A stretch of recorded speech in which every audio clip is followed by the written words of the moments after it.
نماز عیدین کا بیان۔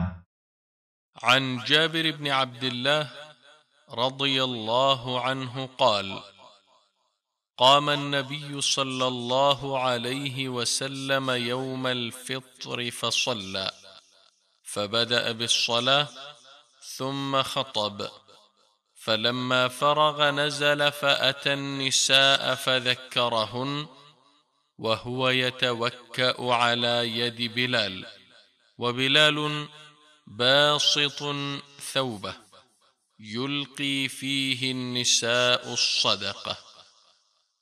صحیح بخاری حدیث نمبر 961 اور صحیح مسلم حدیث نمبر 885۔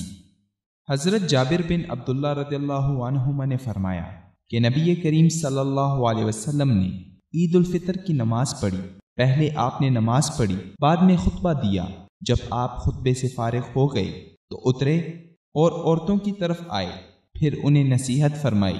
آپ صلی اللہ علیہ وسلم اس وقت بلال رضی اللہ عنہ کے ہاتھ کا سہارا لیے ہوئے تھے۔